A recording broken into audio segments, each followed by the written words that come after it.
Dostlarım selam. Hepiniz YouTube kanalıma hoş geldiniz. Sefalar getirdiniz. Bugün arkadaşlar tabii ki de Yalı Çapkını'nın yayınlanan son bölümünü böyle ufacık üzerinden yorumlayacağım ve önümüzdeki bölümlerle ilgili de sizlere harika bilgiler buldum. Onları vereceğim canlarım, ballarım. Videoyu bu hafta birkaç gün geciktirdim. Bu yüzden affınıza sığınıyorum. Bazı yoğunluklarımdan kaynaklı olarak sizlerin affına sığınıyorum. Seyyar YouTuber'ınız Yalı Çapkını'nın son bölümünün yorumu ve önümüzdeki bölümle ilgili spoilerlarıyla karşınızda canlarım. Girişi daha fazla uzatmıyorum. Başlasın videomuz. Yani son bölüm, yani yorumlayayım dedim de bomboş bir bölümdü. Sahneler çok fazla uzatıldı.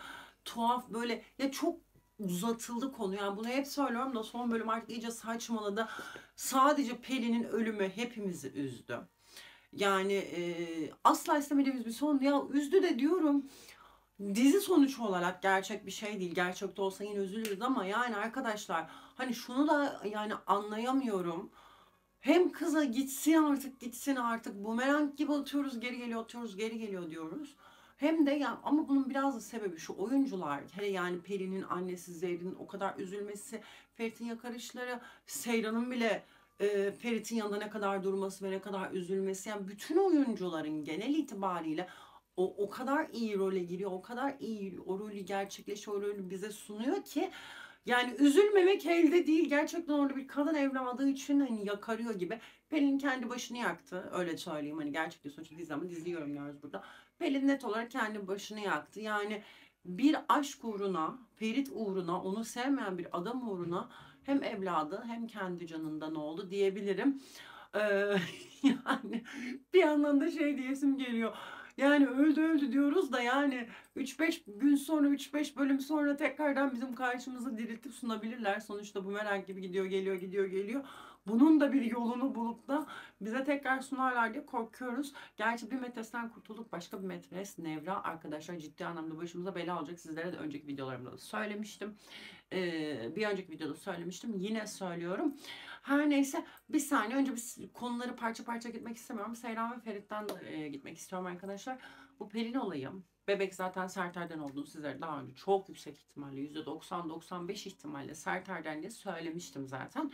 Bebek Serter'den çıktı ama bebeğin de öleceğini de söylemiştim. Serter'den çıkması hiçbir anlamı kalmadı. Hatta Pelin konusunda da hani ölecek diye biliyorum ama umarım hani ölmez, intikam ondan alınır diyordum. Gerçi bir nevi yine kendi maalesef canından da olarak bedelini ödemiş gibi oluyor böyle baktığında. Olayın bir tarafta da öyle yani neticede. Pelin de öldü. Bebek de öldü. Pelin ölmedi diyenler var ama hayır arkadaşlar. Pelin kesin bilgi ölmüş bulunuyor. Zaten YouTube hesabında da zaten gördünüz, Pelin hayatını kaybetti diye.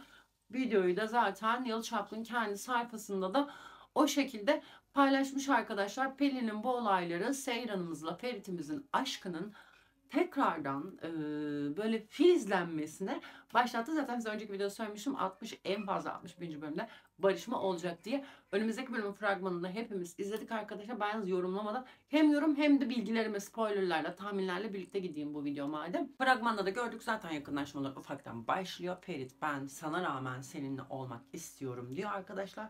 Yakınlaşmalar, koklaşmalar ve öpüşmeler bu şekilde devam edecek önümüzdeki bölümde. Ya önümüzdeki bölüm artık kesin bilgi arkadaşlar, Seyran artık bir şekilde hamile kalsın yani diyoruz. Ya önümüzdeki bölüm arkadaşlar ya da ondan bir sonraki bölümde bu yakınlaşmaların sonunda Seyran'ımızın ve Ferit'imizin bir birliktelik, bir gece yaşayacağının duyumunu almış bulunmaktayım. İnternette zaten geziyordu. Yüksek ihtimalle olacak bir yerden de duyumunu aldım. Seyran'ımızla Ferit'imiz arkadaşlar artık birlikte oluyor ve bebek, yani Seyran Ferit'ten hamile kalıyor şeklinde duyum aldım arkadaşlar. Zaten Seyran ve Ferit'in bunca olaydan sonra barışması ancak ve ancak Seyran'ın hamileliğiyle birlikte olur diye düşünüyorum ama arkadaşlar tabii ki de bu arada bu habere yani zaten bu habere tek sevinecek olan herhalde düşünüyorum bir Gülgün kaldı elimizde. Bir Asuman sevinir herhalde. Harici olarak bir de işte Seyran'la Esme falan sevinir yani. Bunun haricinde herkes istemeyecek, karşı çıkacak. Lakin mecburen Halis Alnız'a dahil olmak üzere elbette ki Seyran'ın hamileliğiyle birlikte arkadaşlar barışmayı kabul edecekler. Ya 60. bölümde ya da 61. bölümde. Suna'ya gelmek istiyorum. Suna'yı kelimenin tam anlamıyla iğrenç bir karaktere çevirmediler mi? Ya resmen eniştesini ablasından kıskanıyor. Yani bir enişten o senin Sunacığım. Yani Suna'yı saçma sapan bir karakter haline getirdiler. Yok Abidin mi Suna mı, Kaya ile Suna mı derken Ferit'le Suna muhabbetini yapıyor resmen senarist. Ben çok yanlış buluyorum. Suna'dan tiksindirdi resmen abla kardeş ilişkileriyle, birbirlerine olan bağlılıklarıyla, yaşadıkları acılarla birlikte birbirlerine sımsıkı tutunan o kardeşliğin arasına bu kadar saçma sapan bir şeyin sokulması, yani başka bir şey diyemiyorum yani gerçekten çok ama çok iğrenç, iğrenç, iğrenç ötesi. Resmen Ferit'i Seyran'dan uzak tutmaya çalışıyor. Ferit'ten haberi Seyran'dan almaya çalışıyor. Yani Seyran'ı Ferit'ten uzak tutmaya çalışıyor. Seyran'ı kıskanıyor. Yani eniştesini ablasından kıskanıyor. Gerçekten Sunay'ı çok saçma bir karakter haline getirdiler. Bu şekilde olmaz. Kaya resmen hani Suna ha dese Kaya resmen onun etrafında fır dönecek noktada. Ama yani bilmiyorum ya yani çok saçma. Umarım Suna en kısa sürede bu halinden çıkartırlar. Böyle bir tokat gibi bir şey yer yani. Hani ya artık Seyran'dan mı olur, Ferit'ten mi olur bilmiyorum. Ama Suna'yı berbat bir hale getirdiler. Ökkeş Ağa, Kazım, Halis Ağa, Orhan muhabbetine gelmek istiyorum arkadaşlar. Şimdi bu konuyla ilgili şöyle bir duyum aldım arkadaşlar. Ökkeş Ağa'nın Kazım'dan da habersiz Orhan'a böyle planlar programlar yapması yani kendi öfkesiyle birlikte Orhan'a yönelmesinin altında duydum ki Ökkeş Ağa'nın halis hali geçmişten kalma içinde tuttuğu yıllar içerisinde biriktirdiği bir kin var arkadaşlar. O kini kusa kusa geldi Kazım'la Orhan muhabbetinde ha da bugünü buldu.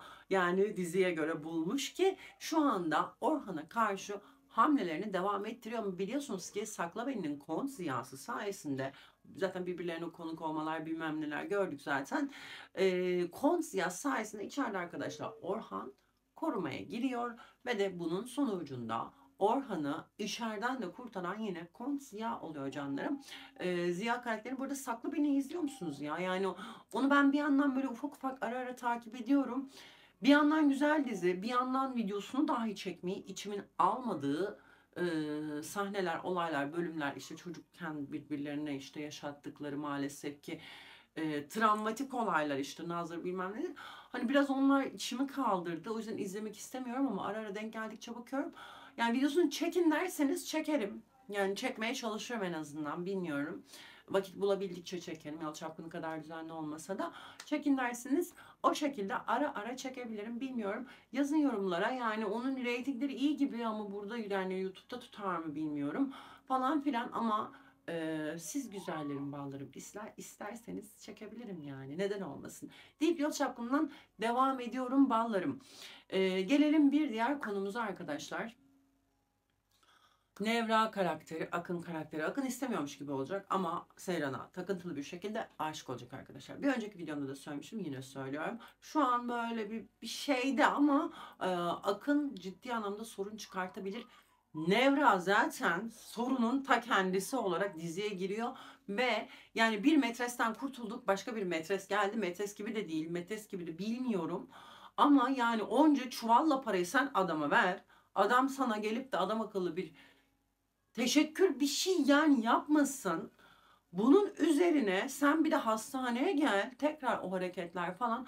Arkadaşlar Nevra Orhan'ın Halis'in olaylarını patlatmasının yanı sıra Nevra'nın Seyran'a karşı bir saldırı gerçekleşeceğinin duyumunu aldım. Hatta öyle ki arkadaşlar Nevra Seyran'a ne kadar doğru trafik kazasına sebep olacak. Seyran'ın trafik kazası yapmasına sebep olacağını duyumunu aldım. Önümüzdeki bölüm değil ama belki bir sonraki bölüm olabilir bilemiyorum.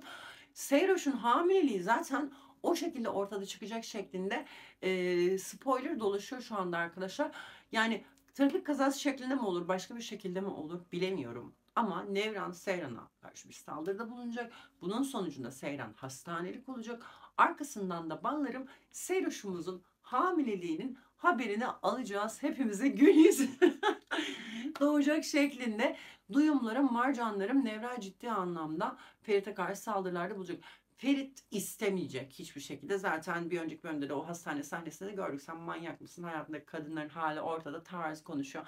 Sen git kıza, sen bana çok yakışacaksın de, yok bilmem ne de, ümitler ver. Üzerine kızın getirdiği parayı kabul et. Ondan sonra Ferit Efendi, ne işin var senin burada? Oldu canım. Yani Nevra evet yaptıkça saçma sapan, adam evli, başkasından çocuğu var, ne işin var o adamla, okey, ama yani Ferit'in de tepkileri beni benden alıyor gerçekten. Bu kadar çok narsist, kendini beğenmiş, egoist.